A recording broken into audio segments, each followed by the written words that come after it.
It's been a long day already. It's been a long day already, but that's okay. It is absolutely fine, not a big deal. I've just been very, very busy. So, yeah. Anyway, I am just. I'm. So, I'm just making sure I've got my chat now loaded. Anyway, getting started is always fun. Especially because I can't turn anything on. It's my questions. All right, so hi everyone, and welcome back to In the Kitchen here at Andersen Bakers. It's the second Friday of the month, and that means it's time to bake something fun and delicious, something easy that you can do at home, and we'll have some questions and answers in a little bit as the stuff is baking, because we might as well answer questions while it's baking, since it takes this particular recipe 12 to 14 minutes to cook. We're looking to run about an hour today. Not a lot more than that, but maybe we'll have to see. We'll have to see if we are going longer than that. I don't think so, but probably just the hour. So today we're making one of my absolute favorite recipes, good old-fashioned buttermilk biscuits. These are really, really easy to make, okay? And this recipe, my family's been making this recipe for at least 4 generations now, my great-grandma. But this is not some kind of special family recipe. This is a very basic biscuit recipe that everybody would make 30, 40, 50, 60 years ago. Simple, easy to do, and you probably have most of the ingredients in your cupboard and in your fridge, so you can do it right now. My grandma taught my mom taught me, and this is a comfort food that I still turn to, especially on days that are, a little bit cloudy, a little bit rainy, a little bit gross. A nice biscuit is really something to have with your butters or your jams or your honeys. All of these things are excellent. This is just basic buttermilk biscuit, easy. I've been baking these with my mom for over 35 years now, since I was a little girl. And they always bring back memories of coming home from school to the smell of really fresh biscuits and a kitchen full of fresh baked goods. If you've got a favorite family recipe, make sure you pass it on to your family and friends. Don't let it die, okay? This is not super special. It's only a handful of ingredients, but still, if a family recipe has special meaning to you, it deserves to be passed on. Maybe to your kids, maybe your nieces and nephews, maybe to a best friend, but don't let it die. Anyway, let's go ahead and get started. The first thing we're going to do is preheat the oven while we're mixing things. I'm going to close this oven drawer. How about that? So we are going to preheat the oven to 450 degrees Fahrenheit. I know that sounds really high, okay?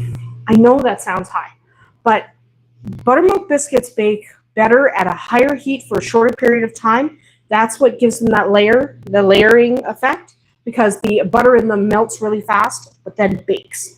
So it locks in those layers. If you're at a lower temperature for a longer period of time, they won't have the same effect, okay? So we're going to start with 2 cups of all-purpose flour, just regular flour. It doesn't have to be fancy. Okay, it does not have to be fancy, just regular flour. Whatever you've got in your cupboard, it's fine. And then we're going to add some dry ingredients. I am adding some baking powder because that is what leavens it. This is what gives our biscuits that beautiful rise. And we're going to do 3 teaspoons.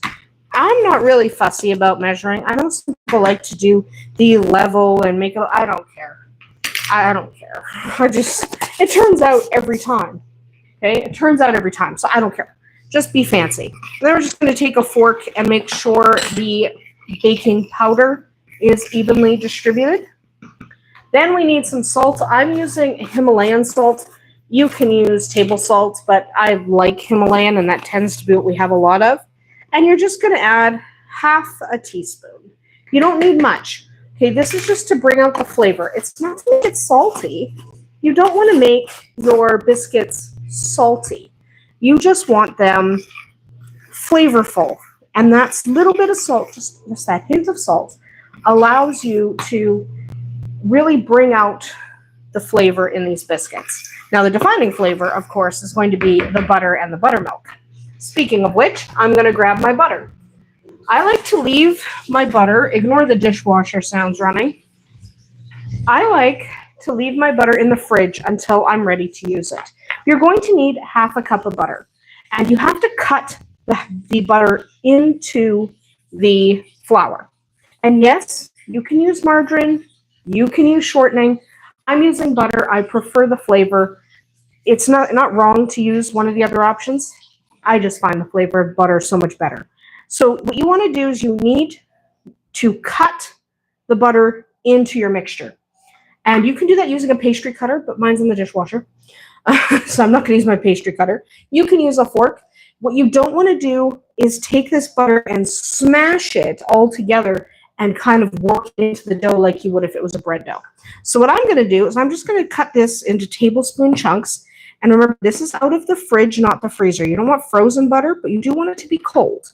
So I'm just going to cut mine into chunks. You don't have to cut yours into chunks. You can just take your fork or your pastry cutter and just do it. But I cut it into chunks because having it already chunked up a little bit does speed up the process. So then I'm going to take a fork, and what we're going to do, so I'll just show you on here, what we're going to do is move this out of the way. We're just going to take a fork, and we're just basically going to push it down onto the butter, okay? Just so it gets crumbly. We are not going to take the butter and get it all smooth and nice in the dough because that would be not helpful. You don't want your butter smooth in here. You want it clunky, okay? Chunky, crumbly. So you're just going to do that with your fork or your pastry cutter. I usually use a pastry cutter, but again, mine's in the dishwasher. So you're just going to push that around until you've got crumbs, okay? You want it to look like cookie crumbs. Think of it that way, cookie crumbs. Okay, you want cookie crumbs. And it'll be very nice. Okay, so when it's all smashed, you want something like you don't want chunks. So this chunk is too big. Okay, so search your dough for your chunks. We are going to get our hands in here anyway, so make sure your hands are washed. But basically, you want a crumbly mixture, okay? You want crumbs, not smooth, crumbs, lots of crumbs. We like crumbs. Love crumbs. We love crumbs because that gives these biscuits a nice flaky texture, okay? All right, nice and crumbly. Nice and crumbly. And of course, I now have flour all over my hands. Don't worry about it. Don't worry about it. I just got flour all over the counter. We're not going to worry about it. Okay. Next up, we're going to add 1 cup of buttermilk. Okay. Now, if you don't have buttermilk, you can use regular milk. If you want it to mimic the flavor of buttermilk, add about a tablespoon of vinegar into your milk and let it sit for 5 to 10 minutes. You can also just use the milk. Okay. Buttermilk has a stronger flavor, but you don't have to use buttermilk. They're not buttermilk biscuits if you don't use buttermilk. If you don't use buttermilk, they end up being just regular basic biscuits, which is also great. That's also excellent. But I wanted to make buttermilk. And have your flour standing by because you're going to need more flour, which I actually forgot to have my flour standing by. So let me just grab some flour. How much flour? Depends how much your bowl wants to absorb. So this will be way too wet to start. Okay, this is going to be way too wet. See, that's too wet. So you want to be taking your flour and just shaking some on there Measurements are for other people. But that's probably 1/8 of a cup. And then get that worked in. Don't squish that butter. The reason we're not using a mixer is a mixer is going to tear apart the butter, and you still want the butter chunks. Okay, you still want that crumbliness in there. That's what's going to form the layers. So as you're handling your dough, you should be feeling the chunks of butter. Don't squash them, okay? Don't squash them. And I'm going to put this on my mat. And then I'm going to pull some dough off of here. There we go. Get rid of that bowl. Don't need the bowl. We're fine. And then we're going to add more flour. Okay? So you're ending up, you're probably going to need 2.5 to 3 cups of flour. It's going to depend on how humid it is in your home. Because if you have really high humidity, you're going to need more flour. If your humidity is really low, you're going to need a little less. So it really depends on exactly how humid it is. But you want this to come together in a dough. But you're not going to traditionally knead the dough, because if you knead the dough, you're going to squish that butter. So yes, push it around, incorporate that flour, get it less sticky. But what you're not going to do is like squash it. Don't do that. Be gentle. You're going to gently handle your dough.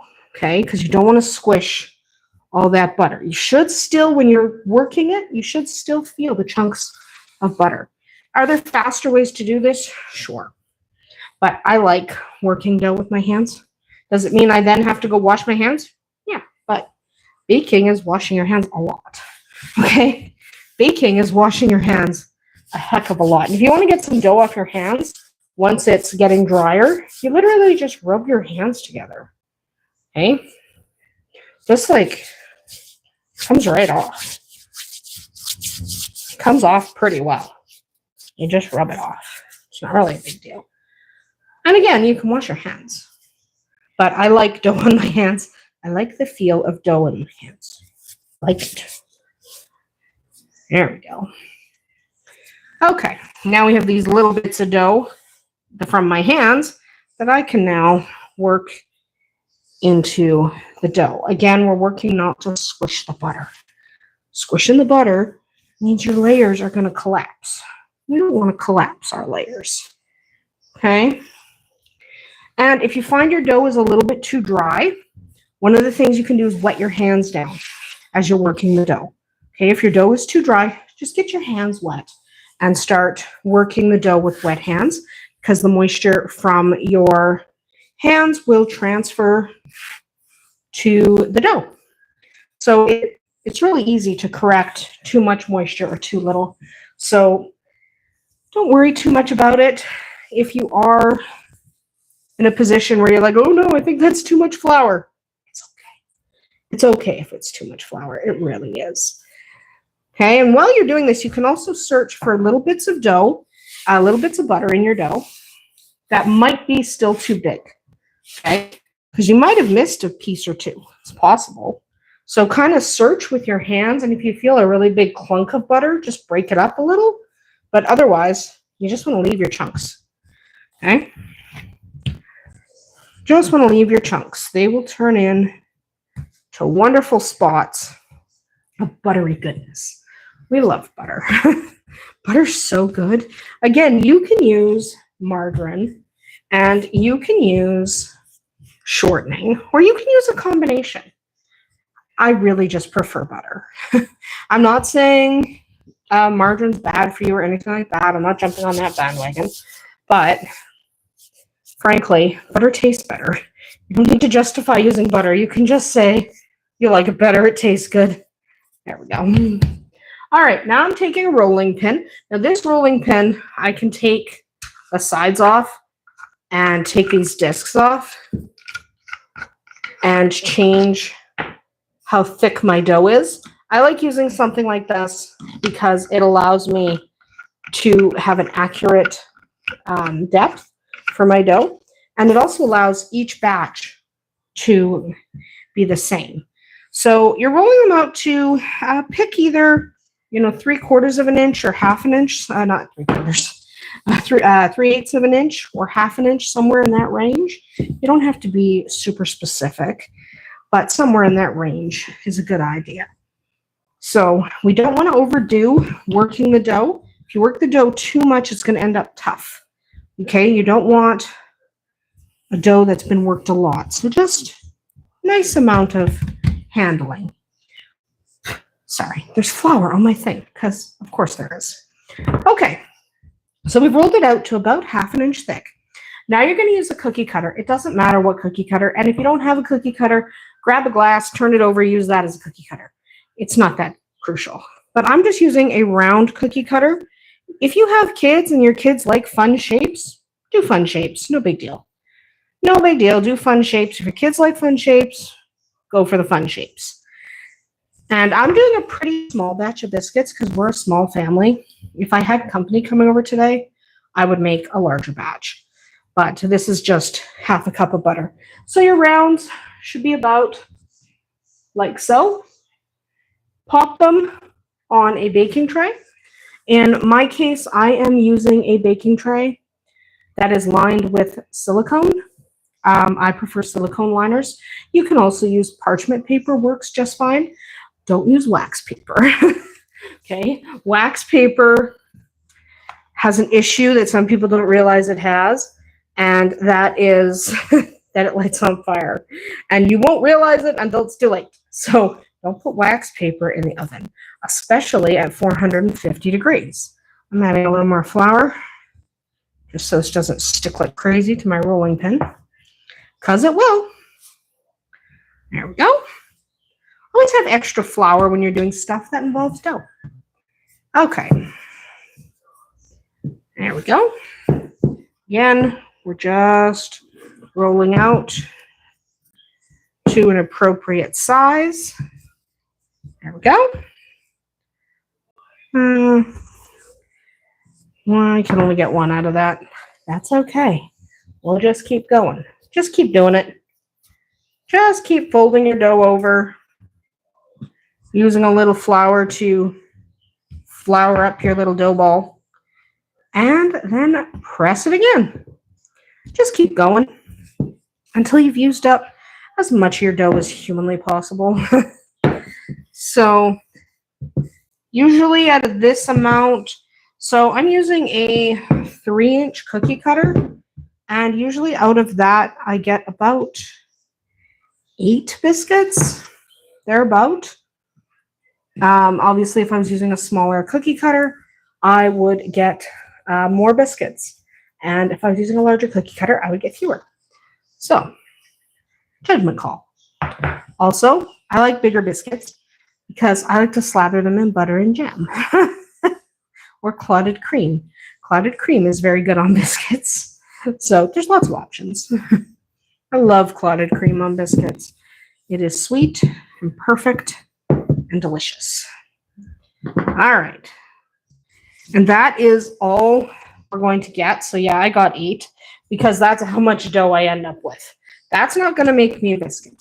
However, I can take this last bit of dough, squeeze it, and basically make just a little ball. It'll be delicious.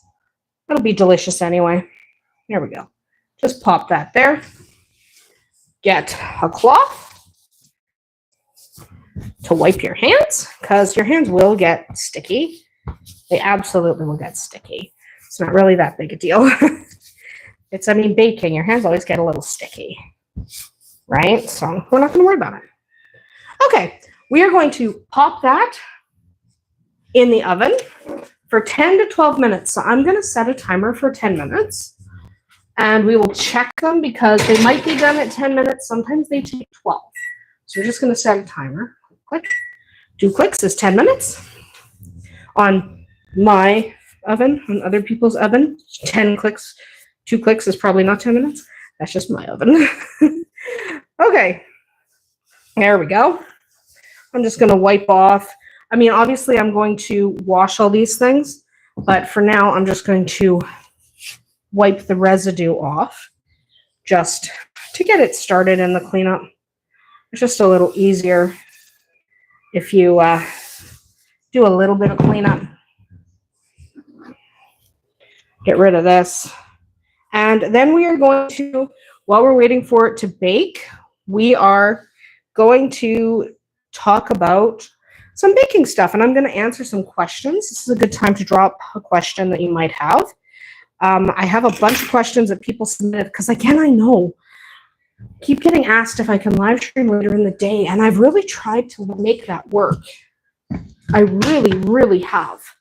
But later in the day is just really tricky for me because this is Friday, and Friday evenings are really busy, and I know that where a lot of my audience is located, this is a bad time. I know.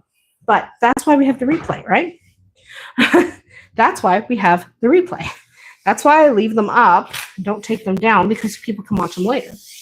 So if you have a question and you're watching this on the replay, you can drop a question in the comments, or you can reach out to me on Facebook or Instagram, or I'm on TikTok, but I don't like TikTok. Don't reach out to me on TikTok. Don't do that. Don't do that.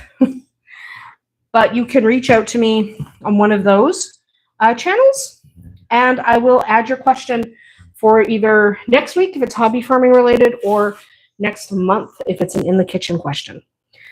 Anyway, I do have a list of questions that people did submit once they knew what I was baking and that I was baking. So one of the questions that Lisa asked, can I use self-rising flour instead of all-purpose? The answer is yes. You do have to make some adjustments, okay? Self-rising flour usually already has baking powder. I have my questions loaded on my e-reader, but my e-reader has flour on it. So most of the self-rising flours, the reason they rise is because they already have baking powder. So you would eliminate the baking powder from your recipe. And if there's already salt in the flour, you would also eliminate the salt. So check the package ingredients. She also asked, what's the difference between baking soda and baking powder? That's actually a good one, okay? Because they do different things. So baking powder has both an acid and a base in it. There's no need to add an extra acid like buttermilk unless you want to. Baking soda needs something acidic to activate.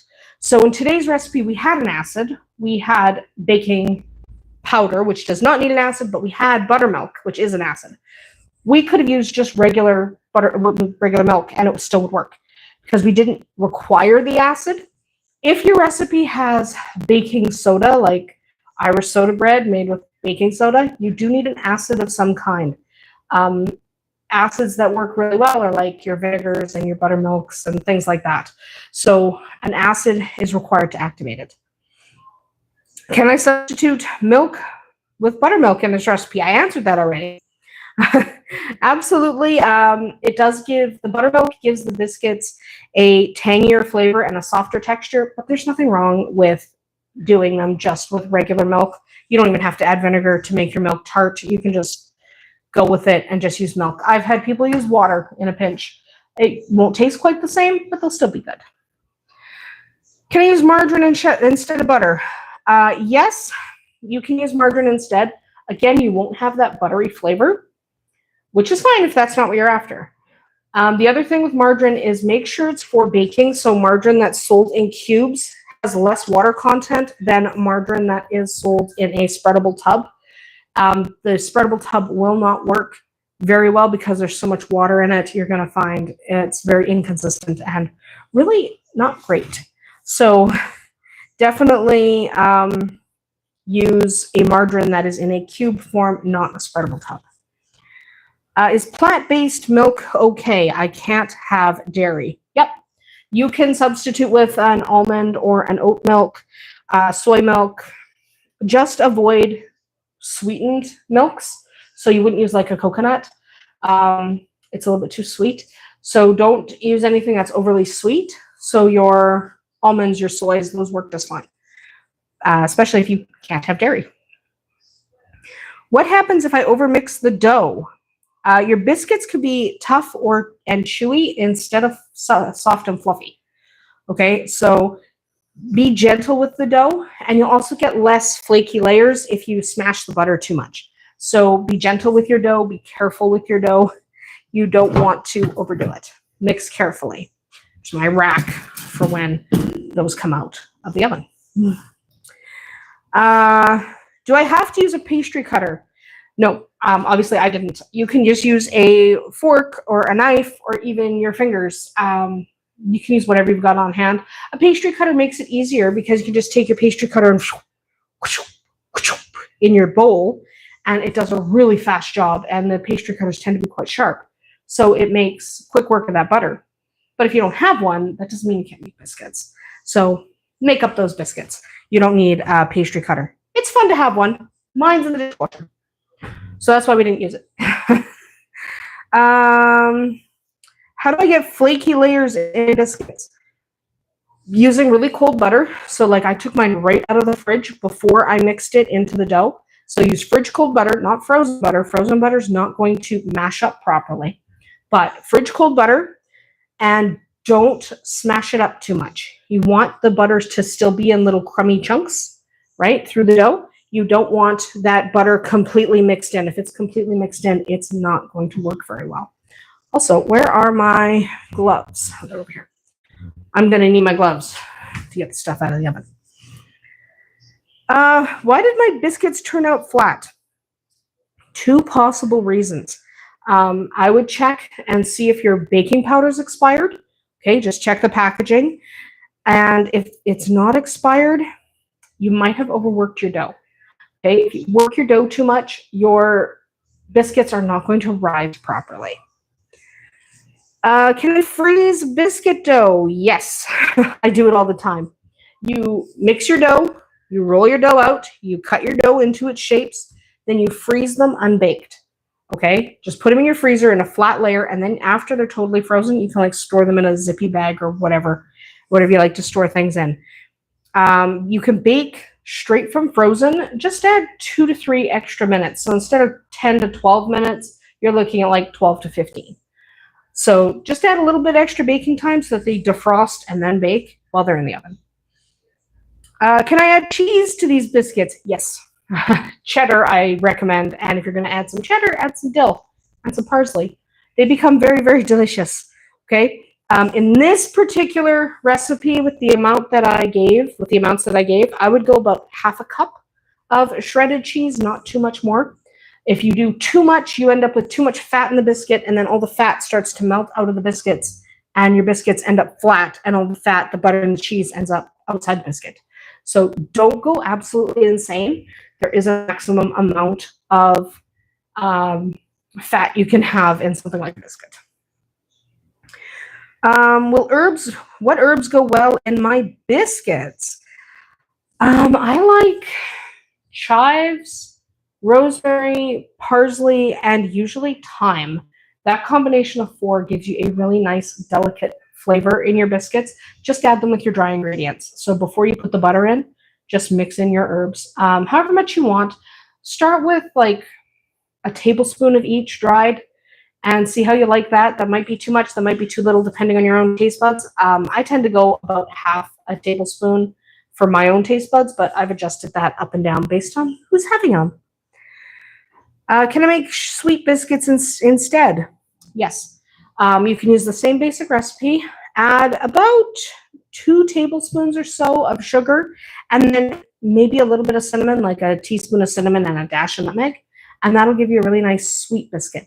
You can also use a sweet biscuit version and roll it out and put butter and cinnamon sugar and brown sugar, roll it up, slice them, and you have yourself the biscuit version of cinnamon rolls. They're very good.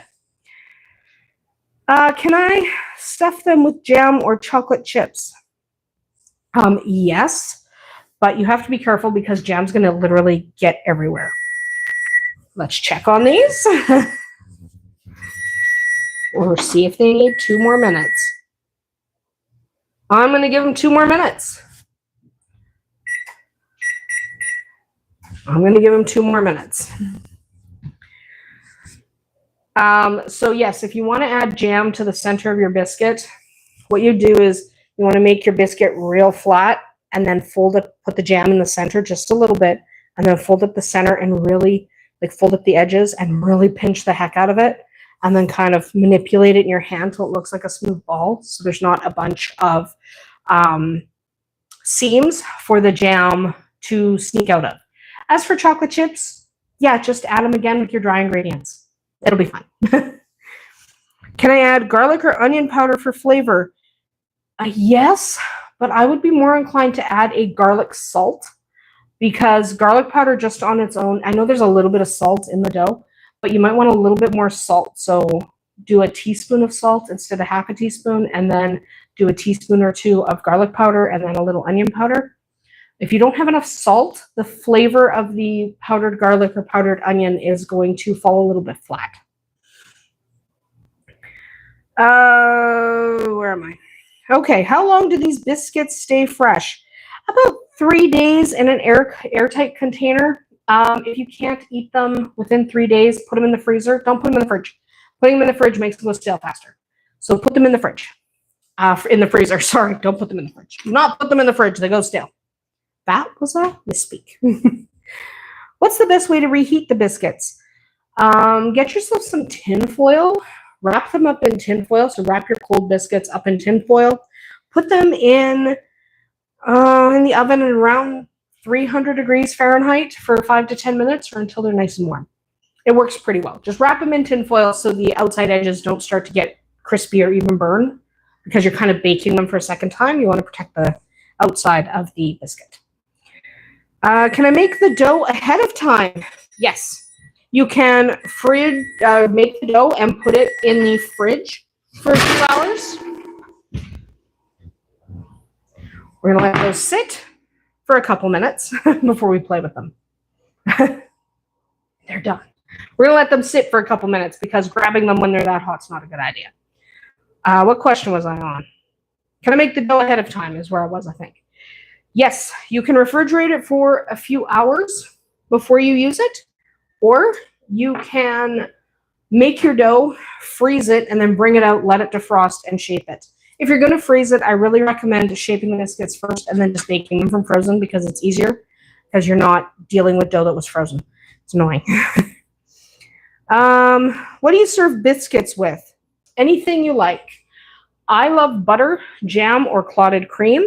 You could also do gravy or eggs or fried chicken, whatever you desire. Okay, whatever you desire. So we're going to take these off and let them cool a little bit. I do want to show you the flakiness, but they're really hot. So we're just going to keep answering questions until these settle down a little bit. And they did turn out nice and flaky. Very flaky. And they have some nice height to them. Then there's this little guy. Just a little baby. That's fine. He will get eaten just the same. All right. We're going to let those cool. I do have a few more questions on here. Okay. Can I use this dough for drop biscuits? Yes. Add a little more milk, or don't add any extra flour. So, when we were kneading it and we were adding some extra flour, I ended up with about half cup of extra flour as I was kneading the dough. Don't do that. Go with the wet dough and just scoop the wet dough and drop it straight on your pan as a drop biscuit. You just use a couple of spoons and done. What baking sheets do I use? Okay, I've had that question before. This baking sheet, so not the silicone liner, okay? The reason this baking sheet is so dark is it's not originally mine. It was originally my mother's. She got it at her wedding shower. Okay, at her bridal shower. And she got married in the 70s. So it was a little while ago. And it has been through the ringer. So that's why the pan is very, very dark. It's not a particular type of pan that I know of. It's a pan that I stole from my mom. I also stole a spatula from my mom. If you have a mom or a grandma with really excellent older baking stuff, steal it. Steal it. How come I told you to? It's fine. They won't mind. So this is a heavy, heavy duty tray. Okay, this is not lightweight, and it is like dark, right? It's dark, and I just put silicone liners on top just to protect the food from the pan. But the pan itself is excellent, heavy duty. Silicone liners are cheap. Just get cheap liners, keep the pans. Can I bake these in a cast iron skillet? Yes, same directions basically. And they'll come out with a really nice crisp bottom. Cast iron skillets can go right in the oven. So pop these in the skillet, pop the skillet in the oven, bake them for roughly the same amount of time, and you'll have excellent crispy bottomed biscuits. They'll be delicious. Do I need a rolling pin? No, you can do it with your hands. So you can press with your hands. That works fine in a pinch. I don't like pressing with my hands. I don't like that it doesn't give me an even surface no matter how particular you are. So if you don't have a rolling pin, one of the things you can do is grab a glass. Like go to your cupboard. Let's find a glass. Go to your cupboard. Here's a glass. Just go to your cupboard. Find yourself a glass. Ta-da! Rolling pin. Right? Use something. You don't have to. You can certainly just do it with your hands, but get creative. You've got something sort of that's a cylinder laying around. Good. You're fine. What kind of cookie cutter is best? Any cookie cutter will work. I like round because I like round biscuits, but if you have kids, you might want to do fun flower shapes or dinosaurs, or it doesn't matter. As long as it's got really sharp edges. If you have one of those plastic ones, they don't always go through the dough very well. They're still fine, but I recommend one with metal edges, and any shape or style is fine. Just don't twist. Okay, so when you are using your cutter on biscuits or on dough, on things that you want flaky like that, right? Like that's pretty flaky. If you want those kind of layers, when you're cutting it, press down, maybe wiggle if you have to, and then lift straight up. Don't, like a little back and forth is okay, but if you do that whole turn, the big turn that people like to do, sometimes your biscuits won't rise. So if you look here, this one is easier to see on camera. But if you look here, like look at those flaky layers we got. If you grab your cookie cutter and do too much twisting, you could damage those layers and they won't really rise as well because the twisting seals those layers together. Okay. Can I bake them in muffin tins? Yeah. You could put them in muffin tins instead. So just rip a chunk and shove it in a muffin tin, no problem. They will be taller and they'll be a little bit softer because they're baked in a tin instead of being exposed to the air. But they still turn out fine. What's your favorite biscuit topping? Honey butter or clotted cream or jam. One of those three. Depends on my mood. I really like clotted cream, but I really love honey butter. So, and then if I'm feeling very fancy, clotted cream with a little jam on top. What's the weirdest biscuit combo you've ever tried? I tried a cheese and maple syrup one once. And don't knock it till you tried it. But a salty cheese with the maple syrup was actually really tasty. So don't knock it till you try it. It has to be a salty cheese, I think. I think a softer cheese would, it has to be a salty one. But it was good. It was good. It was weird, but it was good. Have you ever made biscuit sandwiches? All the time. All the time. I'm always, whenever I make biscuits, they end up inevitably as sandwiches. All the time. Sweet or savory biscuits? What's your vote? Savory. I tend to like savory things more than sweet things. I tend not to want cakes and cookies. Everyone else wants cakes and cookies. I tend not to want the cakes and the cookies as much. I like things that are more savory. So if I'm making stuff just for me, probably my biscuits are more savory. If I've got a large group coming over, I probably am going into the sweet territory because those tend to be more popular. Do you let kids help with biscuits?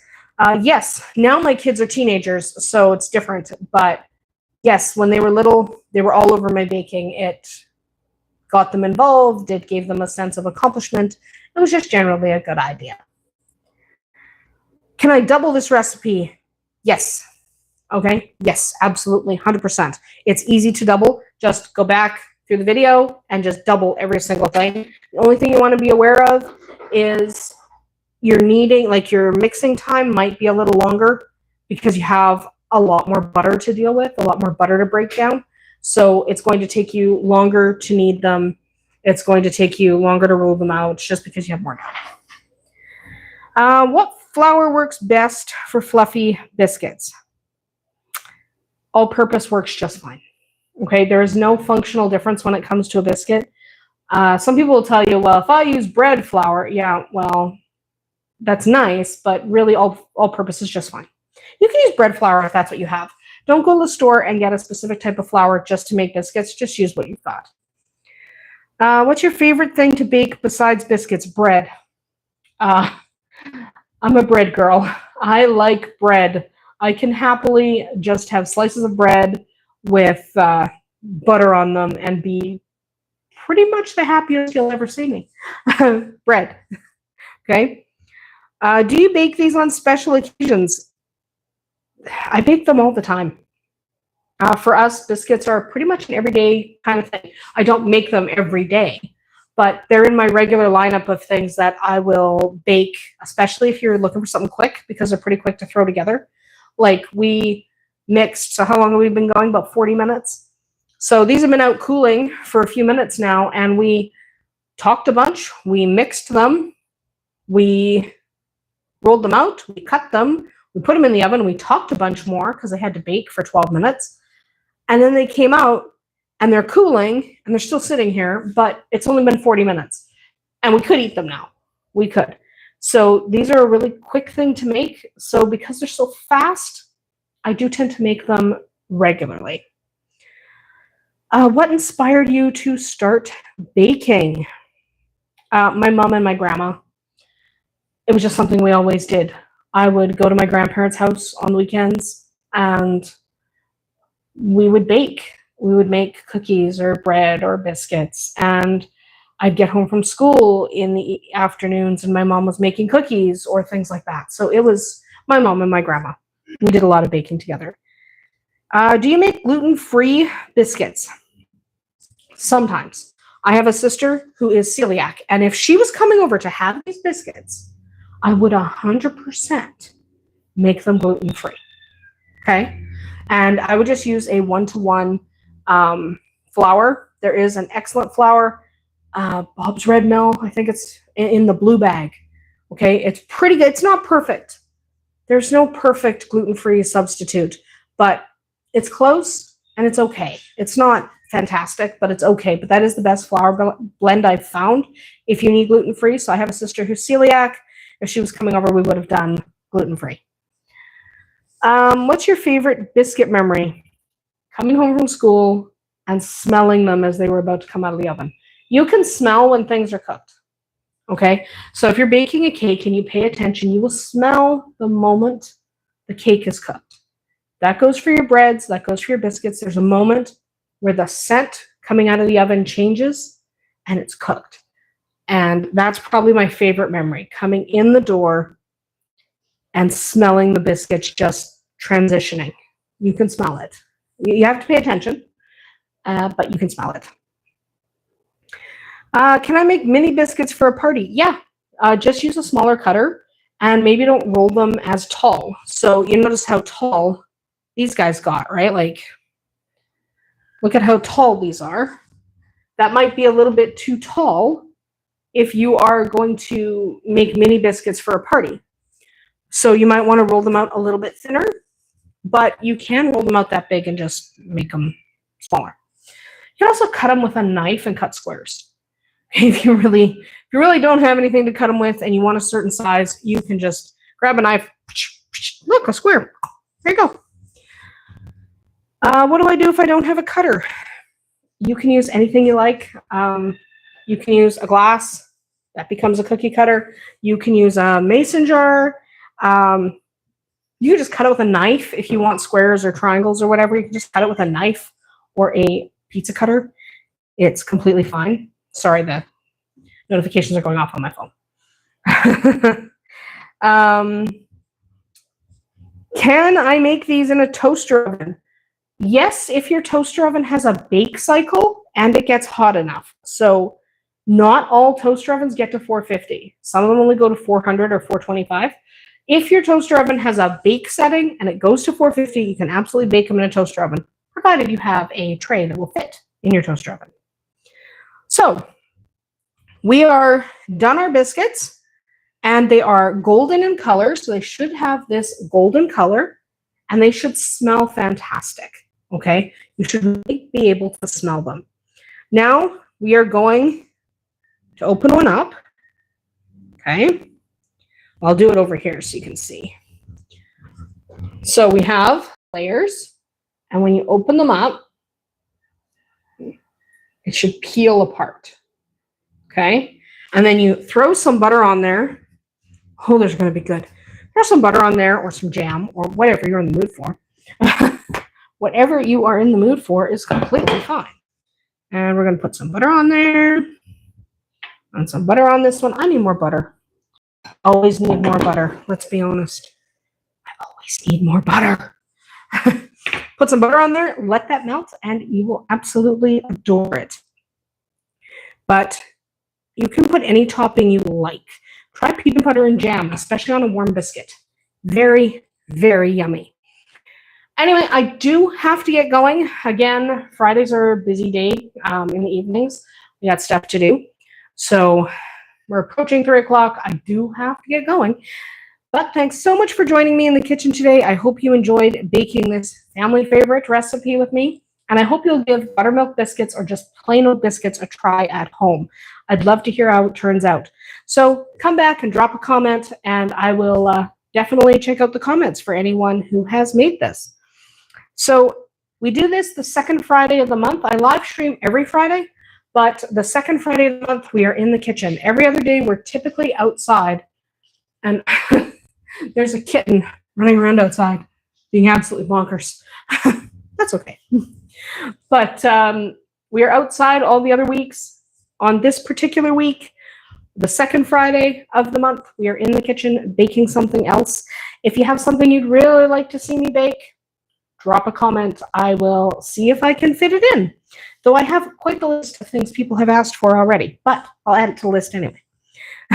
There's always something new to bake. We'll never run out of ideas. So drop a comment if that's what you want.